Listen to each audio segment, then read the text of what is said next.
पिछली वीडियो में आप लोगों ने देखा था कि शून्य कोट की अभिक्रिया क्या होती है और उस शून्य कोट की अभिक्रिया के लिए व्यंजक और उसके लिए ग्राफ वगैरह आपने समझ लिया था। तो जो वहाँ पर आपको ये बताया गया था कि वे अभिक्रियाएं जिनका वेग अभिकारक पदार्थ की सांद्रता पर निर्भर नहीं करता है, अर्थात अभिकारक पदार्थ की सांद्रता के शून्य घात के समानुपाती होता है, उसे हम शून्य कोट की अभिक्रिया कहते हैं। इस वीडियो में हम लोग पढ़ेंगे कि प्रथम कोट की अभिक्रियाएं किसे कहते हैं।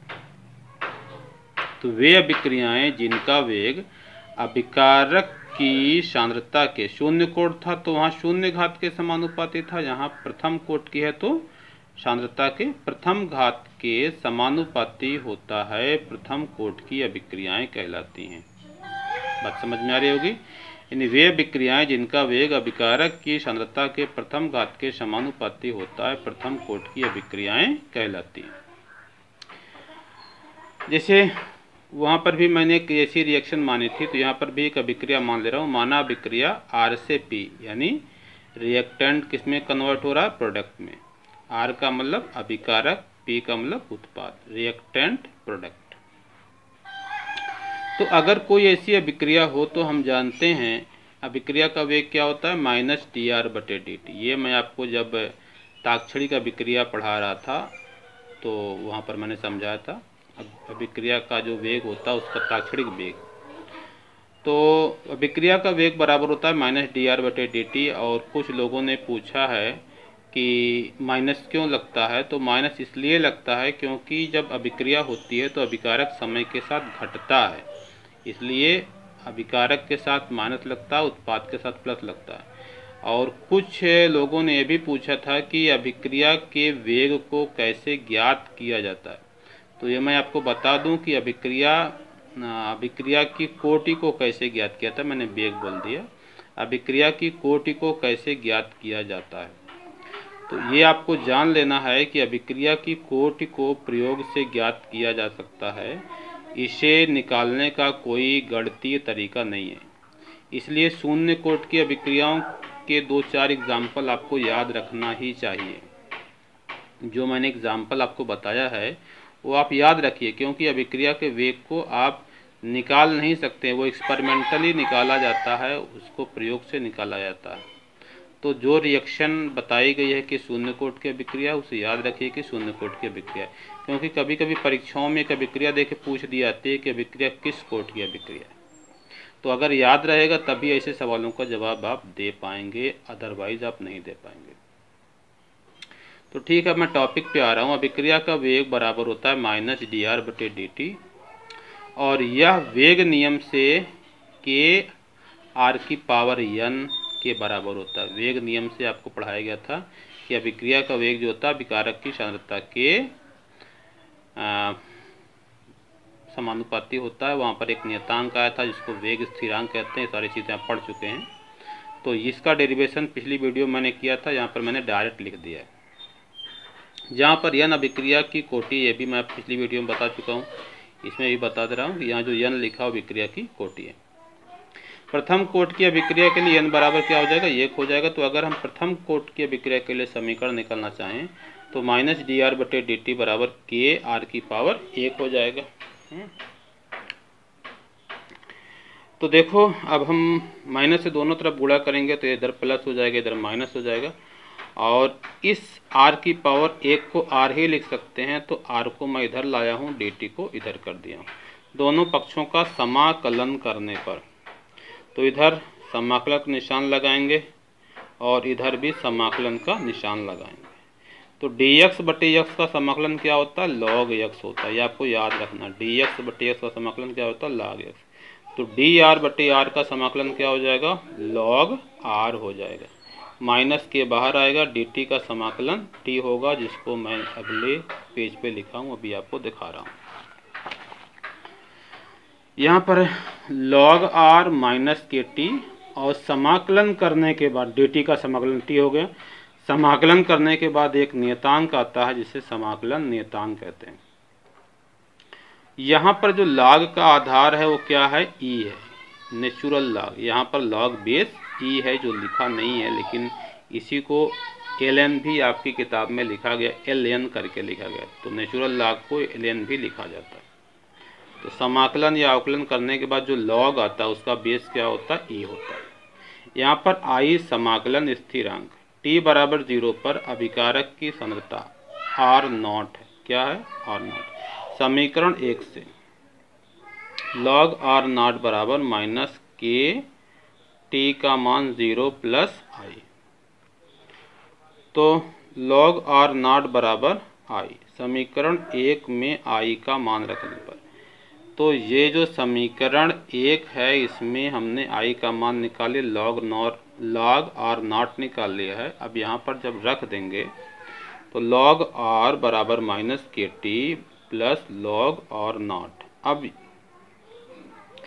इसका मैं ग्राफ बनाने जा रहा हूँ।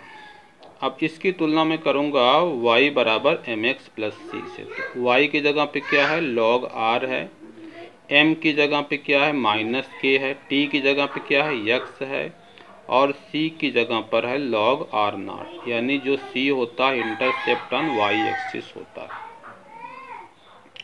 अब यहाँ पर देखिए x एक्सिस पे हमने t लिया है और y एक्सिस पे हमने log r लिया है, यानी अभिकारक की सांद्रता का हमने log लिया, और जो c है वो log r0 है, यानी यहाँ का से यहाँ तक का जो कंसंट्रेशन log r0 है, और इसकी जो प्रवणता है वो माइनस की है। मैंने बताया था अगर प्रवणता माइनस हो तो ये ग्राफ नीचे की तरफ आता है, यानी log r और समय के बीच जब ग्राफ खींचेंगे तो यह ग्राफ नीचे की तरफ आएगा, इसकी प्रवणता होगी माइनस के, और यहाँ पर जो होगा log r0 होगा।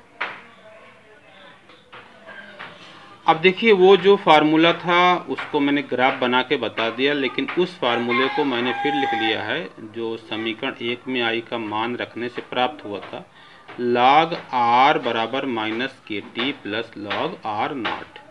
अब इसको जब इधर लाएंगे तो ये क्या हो जाएगा, माइनस, पक्षांतर करेंगे तो माइनस हो जाएगा।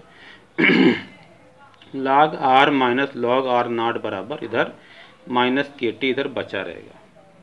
अब log a ऋण log b बराबर log a बट्टे b होता है, तो log r minus log r0 बराबर log r बट्टे r0 होगा माइनस के टी। इसका जो बेस है ये आपको पता e है, तो जब log ख़त्म करेंगे तो यहाँ पर जो e है उसके पावर में चला जाएगा, तो हम यहाँ लिखेंगे दोनों पक्षों का प्रति लघुगणक लेने पर, एंटी लॉग लेने पर, तो ये log ख़त्म हो जाएगा। इसको कहाँ लिखेंगे, e की बेस में लिखेंगे। मैं आपको यहाँ फार्मूला बता दे रहा हूँ, log x बेस a बराबर अगर y है और इसका अगर हम एंटी लॉग लेंगे तो x बराबर होगा a की पावर y। ठीक है, ये आप फार्मूला है, इसे आप 9th वगैरह में मैथ में पढ़ाया जाता है, तो इसे आप याद रखिएगा, x बराबर a की पावर y हो जाएगा। तो log r बट्टे r0 बराबर a की पावर माइनस के टी, तो ये r0 इधर जाएगा, r बराबर r0 a की पावर माइनस के टी। ये भी फार्मूला, इसको भी आप याद रखिएगा। तो ये जो फार्मूला है मैंने इसको दोबारा लिख लिया है, log r बट्टे r0 बराबर माइनस के टी, क्योंकि इसको मैं एक और फॉर्म में ले जाना चाह रहा हूँ। माइनस को मैंने दोनों पक्षों में गुणा किया, तो माइनस log r बट्टे r0 बराबर के टी हो जाएगा। अब देखिए मैं यहाँ पर एक फार्मूला फिर लिख दिया हूँ, माइनस log x बट्टे y बराबर log y बट्टे x। ये जो माइनस होता है ना, ये जो पावर में जाता है, तो यह अगर ऊपर का नीचे, नीचे को ऊपर करेंगे तो माइनस क्या होता है, ख़त्म हो जाता है। तो log r बट्टे r0 है, यहाँ माइनस लगा है, तो यहाँ लिखेंगे log r0 बट्टे r बराबर के टी। अब यहाँ पर log का बेस कितना है, अभी तो log का बेस e ही है, तो जब 2.303 से गुणा करेंगे तो log का बेस क्या हो जाएगा, 10 हो जाएगा, log बेस 10, log r बट्टे r0 बराबर के टी।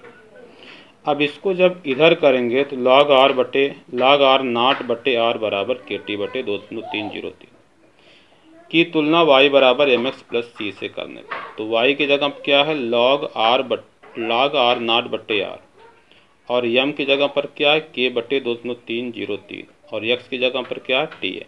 ये फार्मूला y बराबर mx प्लस सी एस, यहाँ पर c बराबर क्या है 0, यानी इसका जो ग्राफ होगा वो मूल बिंदु से होके जाएगा। और इसमें देखिए m बराबर क्या है k बटे 2.303 पॉजिटिव है ना, इसका स्लोप ये जो लाइन होगी ऊपर की तरफ जाएगी। तो देखिए इस एक्सिस पे मैंने लिया है log r0 बटे r y एक्सिस पे, और x एक्सिस पे समय है, c बराबर 0 का मतलब मूल बिंदु से जाएगा। m जो है पॉजिटिव है, यानी ये जो ग्राफ होगा ऊपर की तरफ जाएगा। तो इसका भी ग्राफ आपकी बुक में दिया गया है, इसको मैंने बता दिया। कुछ यहाँ पर एग्जाम्पल भी मैंने लिख दिया, इसको आपको याद रखना है।